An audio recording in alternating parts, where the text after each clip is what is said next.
নমস্কার বন্ধুরা, Piyali lifestyle with ভিলেজে সকলকে স্বাগত জানাচ্ছি।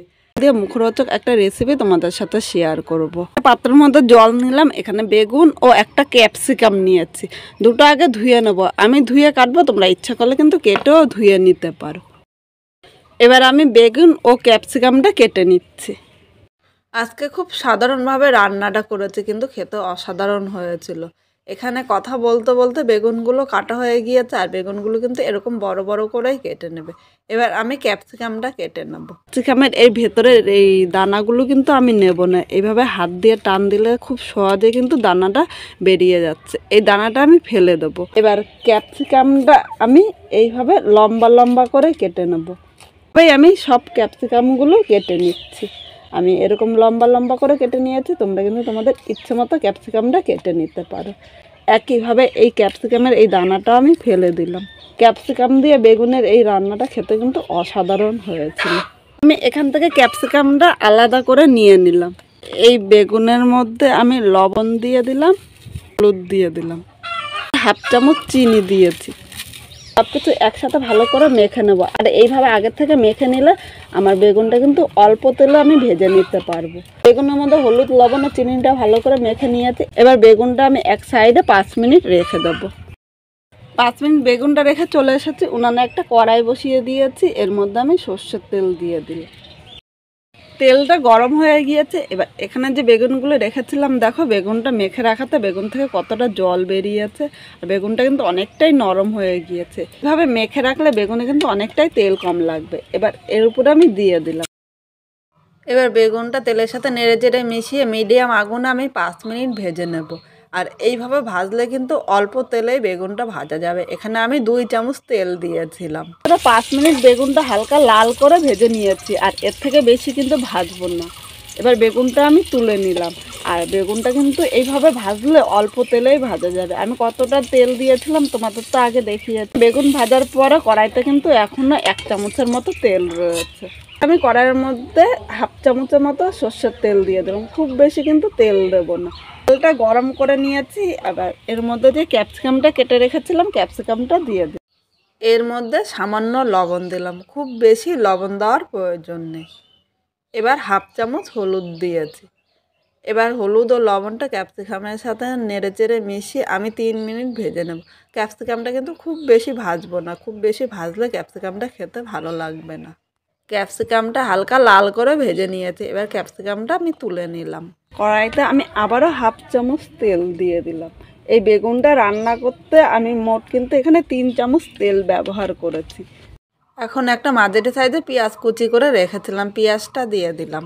এর মধ্যে সামান্য লবণ দিলাম। লবণ দিলে পেঁয়াজটা কিন্তু নরম হয়ে যায়, আর পেঁয়াজটা ভাজাটাও খুব সুন্দর হয়। এবার 2 মিনিট পেঁয়াজটা নেড়ে চেড়ে মিডিয়াম আগুনে আমি ভেজে নেব। পেঁয়াজটা ভাজা হয়ে গিয়েছে, আর এর থেকে কিন্তু বেশি ভাজবো না। এবার একে একে এর মধ্যে মশলাগুলো দিয়ে দেব। হাফ চামচ আদা বাটা, 5 কোয়া রসুন বাটা, একটা মাঝারি সাইজের টমেটো কুচি করে দিয়ে দিলাম। এবার একসাথে মশলাগুলো নেড়ে চেড়ে মিশিয়ে আমি 3 মিনিট কষিয়ে নেব। আর মশলার থেকে যতক্ষণ না কাঁচা গন্ধ যায় ততক্ষণই কিন্তু মশলাটা কষাতে হবে। কষাতে কষাতে এর মধ্যে সামান্য লবণ দিলাম, তাহলে টমেটোটা কিন্তু নরম হয়ে যাবে আর মশলার সাথেও কষে যাবে। এবার এর মধ্যে 4টে কাঁচা পাকা লঙ্কা বাটা দিলাম। আমি এখানে বেটে দিয়েছি, তোমরা ইচ্ছা করলে শুকনো লঙ্কার গুঁড়োও কিন্তু দিতে পারো। এবার মশলাগুলো সব নেড়ে চেড়ে মিশিয়ে আমি আরও কষিয়ে নেবো যতক্ষণ না এর কাঁচা গন্ধটা চলে যাচ্ছে। বন্ধুরা, এখানে মশলাটা কষানো হয়ে গিয়েছে, আর টমেটোটাও কিন্তু মশলার সাথে খুব সুন্দরভাবে মিশে গিয়েছে, আর মশলা থেকে ভাজা একটা গন্ধ বেরিয়েছে।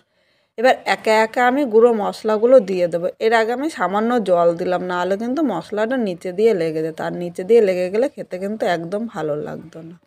এবার হাফ চামচ জিরার গুঁড়ো দিয়ে দিলাম। এবার হাফ চামচেরও কম কাশ্মীরি লঙ্কার গুঁড়ো দিয়েছি। এটা কিন্তু কোনো ঝালের জন্য না, শুধুমাত্র কালারের জন্য দিয়েছি। তোমরা ইচ্ছা করলে এই লঙ্কার গুঁড়োটা স্কিপও করতে পারো।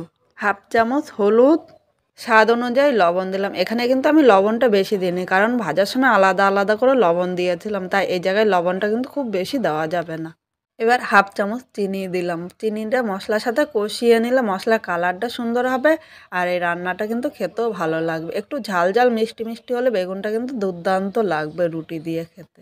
মশলাগুলো নেড়ে চেড়ে মিশিয়ে নিয়েছি। এবার আমি মিডিয়াম আগুনে মশলাগুলো কষিয়ে নেব। আর এইভাবে কষিয়ে নিলে বেগুনটা খেতে কিন্তু দুর্দান্ত লাগবে। বন্ধুরা মশলাটা এখানে কষিয়ে নিয়েছি, এবার এই জায়গায় আমি ভেজে রাখা ক্যাপসিকামটা দিয়ে দিলাম। ক্যাপসিকামটা মশলার সাথে নেড়েচেড়ে মিশিয়ে নিয়েছি। এবার আমি আরও 3 মিনিট মিডিয়াম আগুনে এভাবে মশলাটা কষিয়ে নেব, তাহলে ক্যাপসিকামটা খেতেও কিন্তু দুর্দান্ত লাগবে। 3 মিনিট কষিয়ে নিয়েছি আর মশলাটা কিন্তু একদম কষানো হয়ে গিয়েছে আর সুন্দর একটা গন্ধ বেরিয়েছে। এবার এর মধ্যে আমি গরম জল দিলাম। যে কোনো রান্না করার সময় অবশ্যই কিন্তু তোমরা গরম জল দিও, ঠান্ডা জল দিলে কিন্তু একদম খেতে ভালো লাগবে না। আর গরম জল দিলে ঝোলটাও কিন্তু তাড়াতাড়ি ফুটে উঠবে। এবার আমি ঝোলটা ভালো করে ফুটিয়ে নেব। ঝোলটা আমি 5 মিনিট ভালো করে ফুটিয়ে নিয়েছি। এবার এই জায়গায় আমি বেগুনগুলো দিয়ে দিলাম। বেগুনগুলি কিন্তু আগের থেকে ভেজে নিয়েছিলাম, তাই বেগুনটা অনেকটাই নরম। এখানে কিন্তু বেগুনটা আর আলাদা করে সেদ্ধ করতে হবে না, শুধু এই ঝোলের মধ্যে দিয়ে যাতে ঝোলটা বেগুনের মধ্যে ঢুকে যায় আর বেগুনটা খেতে যাতে ভালো লাগে, এর জন্য এখন বেগুনটা দিয়ে দিয়েছি। এবার বেগুনটা ঝোলের সাথে নেড়েচেড়ে মিশিয়ে নিয়েছি আর আমি 3 মিনিট জাল দিয়ে নেবো। এখন কিন্তু খুব বেশি জোরে জাল দেবো না, মিডিয়াম আগুনে এইভাবে জাল দিয়ে নেবো। আর এইভাবে রান্না করলে রাত্রে ডিনারে রুটির সাথে খেতে কিন্তু দুর্দান্ত লাগে। আজকে আমি যেইভাবে রান্না করলাম তোমরাও যদি সেইভাবে রান্না করো তাহলে খেয়ে কীরকম লাগলো অবশ্য কমেন্ট করে জানাতে কিন্তু ভুলো না। আর নতুন কোনো বন্ধু থাকলে চ্যানেলটি সাবস্ক্রাইব করে দিও, যাতে নতুন নতুন ভিডিও আপলোড করলে সবার আগে নোটিফিকেশন আপনার কাছে পৌঁছিয়ে যায়। কথা বলতে বলতে বেগুনটা কিন্তু একদম হয়ে গিয়েছে। এবার আমি বেগুনটা নামিয়ে নিলাম।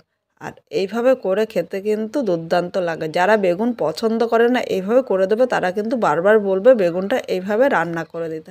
আজকে খুব কম তেল মশলায় তোমাদের সাথে এই রান্নাটাই আমি শেয়ার করলাম।